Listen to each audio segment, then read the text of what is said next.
அஸ்ஸலாமு அலைக்கும் வரஹ்மத்துல்லாஹி தாலா வபரகாத்துஹு. இன்றைக்கி ஒரு பெரிய மித்தை உடைக்க போகிறோம். அதான் இயர்லி மேரேஜ். முஸ்லீம்னாலே வேகமாக கல்யாணம் பண்ணி வச்சுருவாங்க. இது கண்டிப்பாக ஒரு தவறான புரிதல் தான். இஸ்லாமில் இயர்லி மேரேஜ் ஃபர்லே கிடையாது, கட்டாய கடமை இல்லை. இஸ்லாம் இயர்லி மேரேஜை கடமையை ஆக்கலை. ஆனால் சில சூழ்நிலையில் இயர்லி மேரேஜை என்கரேஜ் பண்ணுது. முஹம்மது நபி ஸல்லல்லாஹு அலைஹி வஸல்லம் அவங்க சொல்கிறாங்க, ஒருவர் திருமண பொறுப்புகளை நிறைவேற்றக்கூடிய நிலைக்கு வந்திருந்தால் குறைந்த வயதில் திருமணம் செய்யலாம். இது இரு பாலாருடைய தூய்மை நிலையை பாதுகாக்கவும் நல்ல வாழ்க்கையை வழிநடத்தவும் உதவுகிறது. இப்போ என்னென்னா, உண்மையான மேரேஜ் லைஃப்பில் இருக்கக்கூடிய ஒரு பொண்ணையோ ஆணையோ தனக்கு சொந்தம், ஒரு பொண்ணோ ஒரு பையனோ தனக்கு சொந்தமில்லாத ஒரு அந்நிய ஆணையோ பெண்ணையோ பார்க்குறப்ப இவங்க பார்க்க அழகாக இருக்காங்க, நல்லா இருக்காங்க, அப்படி கூட தோணாது. நமக்கு ஒரு ஆள் இருக்காங்க, அவங்க தான் எல்லாம், அப்படி மாறிடும். இப்போ இயர்லி மேரேஜ்லாம் பண்ணியிருந்தாங்கன்னா லிட்டரலி அவங்க ஒன்றா சேர்ந்து வளர்ந்துட்டு இருக்காங்கன்னு தான் சொல்லணும்.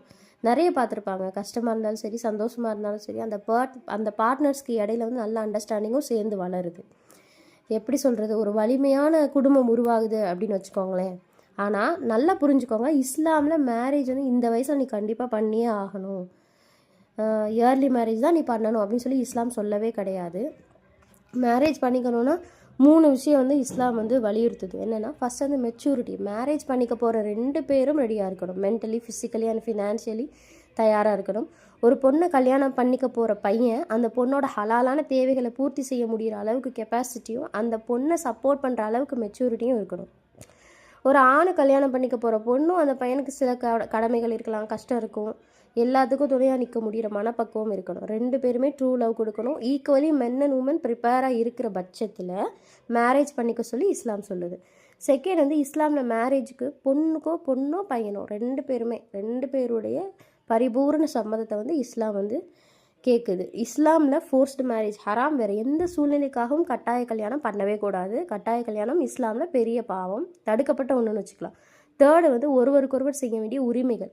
2 பேருக்கும் செய்ய வேண்டிய உரிமைகளை ஒருத்தர் புரிஞ்சு அதுபடி நடந்துக்கணும். இதில் பார்ட்னரை பொருளாதார ரீதியாக ஆதரிக்கிறது, ஒருவருக்கொருவர் விட்டு கொடுத்து 2 பேரும் நல்ல அண்டர்ஸ்டாண்டிங்கில் இருக்கிறது எல்லாமே அடங்கும். குரான்லேயும் சரி, ஹதீஸ்லேயும் சரி, திருமணத்துக்கான நோக்கமும் சரியான டைமும் தான் முக்கியம்னு சொல்லுதே தவிர இந்த குறிப்பிட்ட வயசில் இந்த வேகமாக இயர்லி மேரேஜ் பண்ணியே ஆகணும் அப்படின்னு இஸ்லாம் சொல்லவே கிடையாது. யார் திருமண பொறுப்பையெல்லாம் ஏற்றுக்க தயாராக இருக்காங்களோ அவங்கள இஸ்லாம் திருமணம் செய்ய சொல்லி ஊக்கப்படுத்துது, ஆனால் கட்டாயப்படுத்தலை. யார் யாரெல்லாம் கல்யாணம் பண்ணிக்கிறதுக்கு ரெடியாக இருக்காங்களோ அவங்க எல்லாருக்கும் ஸ்வாலிஹான கணவனையும் ஸ்வாலிஹான மனைவியும் கிடைக்க எல்லாம் உள்ள இறைவன் அருள் புரிவானாக. ஆமீன். அஸ்ஸலாமு அலைக்கும் வரஹ்மத்துல்லாஹி தாலா வபரகாத்துஹு.